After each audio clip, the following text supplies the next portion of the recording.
जय माता दी। नमस्कार दर्शकों, कैसे हैं आप सब लोग। स्वागत है आप सभी का वन दुर्गा चैनल में।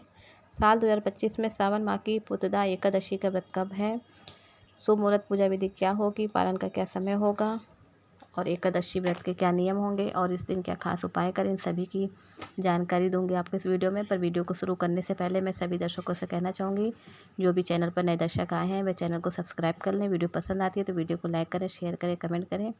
आइए जानते हैं अगस्त माह में पुतदा एकादशी का व्रत कब रखा जाएगा। सावन का महीना बेहद ही पवित्र और ख़ास माना जाता है। पंचांग के अनुसार पुतदा एकादशी का व्रत साल में 2 बार रखा जाता है। पौष और सावन मास के शुक्ल पक्ष की एकादशी को, सावन माह के शुक्ल पक्ष की एकादशी को पुतदा एकादशी होती है। इस शुभ अवसर पर जगत के पालनहार भगवान विष्णु और माता लक्ष्मी की पूजा के लिए व्रत रखा जाता है। सावन मास की पुतदा एकादशी को पवित्रोपन्ना एकादशी भी कहते हैं। इसके साथ ही इस दिन भगवान विष्णु की पूजा के साथ साथ भगवान शिव की पूजा करने से भी अत्यंत पुण्य मिलता है। निसंतान महिलाएं या पुरुष यदि इस दिन श्रद्धा से और विश्वास के साथ व्रत रखते हैं तो उन्हें स्वस्थ और दीर्घायु संतान की प्राप्ति होती, पारिवारिक खुशियों और जीवन के कष्टों से मुक्ति मिलती है। संतान से जुड़ी समस्याओं के निवारण के लिए भी इस व्रत को रखा जा सकता है। और ये व्रत खास तौर पर वैसे तो उन दंपतियों के लिए अत्यंत फलदायी माना जाता है जो कि संतान प्राप्ति की कामना रखते हैं। इसके अलावा मोक्ष की प्राप्ति की कामना से और पापों से मुक्ति पाने के लिए भी इस व्रत को रखा जाता है। इस बार सावन शुक्ल की एकादशी प्रारंभ होगी 4 अगस्त के दिन सोमवार को सुबह 11:42 पर। एकादशी की तिथि की समाप्ति होगी 5 अगस्त को मंगलवार को दोपहर को 1:12 तक।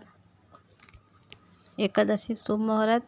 इस बार एकादशी का व्रत 5 अगस्त के दिन मंगलवार को रखा जाएगा।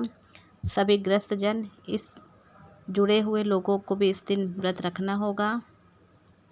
मंगलवार के दिन पूरा दिन व्रत रखने के बाद अगले दिन सुबह व्रत खोला जाएगा। और इस बार सावन के महीने का आखिरी मंगला गौरी का व्रत भी मंगलवार के दिन पड़ेगा, तो आप दोनों व्रत भी एक साथ रख सकते हैं। मंगलवार के दिन ब्रह्म मुहूर्त का समय होगा सुबह 4:27 से 5:15 तक। इस दिन प्रातःकाल पूजा का जो शुभ मुहूर्त होगा 4:41 से 5:45 तक रहेगा। एकादशी शाम की पूजा का मुहूर्त होगा 7:09 से लेकर 8:13 तक रहेगा। राहु काल दोपहर 3 बजे से लेकर 4:30 बजे तक रहेगा। इस दिन भद्रा सुबह 5:45 से दोपहर 1:12 तक रहेगी, जिसमें से सुबह 11:23 तक भद्रावास स्वर्गलोक में रहेगी और उसके बाद 11:23 से 1:12 तक भद्रा का वास पाताल लोक में रहेगा। क्योंकि इस बार पाताल लोक में स्वर्गलोक में भद्रावास रहेगा, इसलिए इस बार की भद्रा भी पूजा पाठ के लिए अशुभ नहीं मानी जाती है। द्वादशी तिथि रहेगी 6 अगस्त के दिन बुधवार को। पारण का शुभ मुहूर्त होगा एकादशी के व्रत का 6 अगस्त को प्रातःकाल 5:45 से प्रातःकाल 8:26 तक। पारण तिथि के दिन द्वादशी तिथि समाप्त होने का समय होगा दोपहर को 2:08 पर। इसलिए आप अपने व्रत का पालन निर्धारित मुहूर्त के अंदर ही कर लें। और इस बार पुतदा एकादशी में विशेष मनोकामना की पूर्ति के लिए, चाहे संतान की प्राप्ति की कामना हो या अन्य कोई भी कामना की पूर्ति के लिए, आपको भगवान श्री कृष्ण की पूजा अवश्य करनी चाहिए।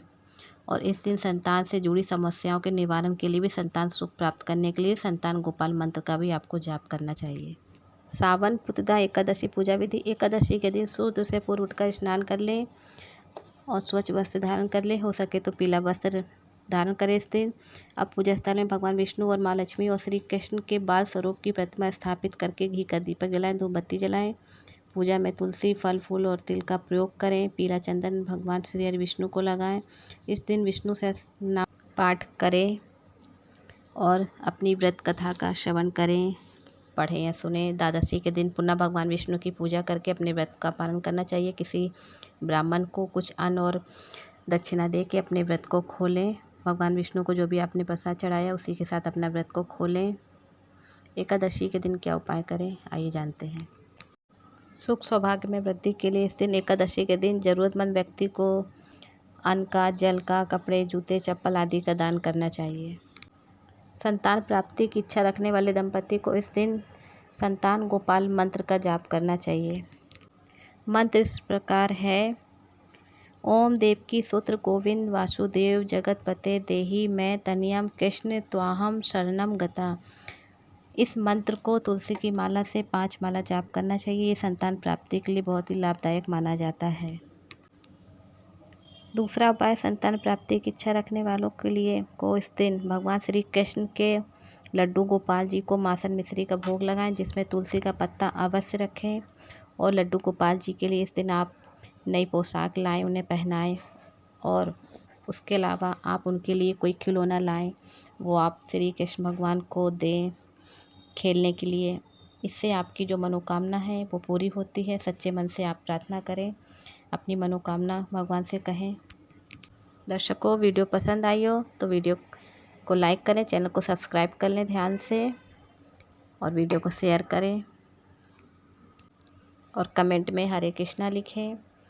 जय श्री कृष्ण।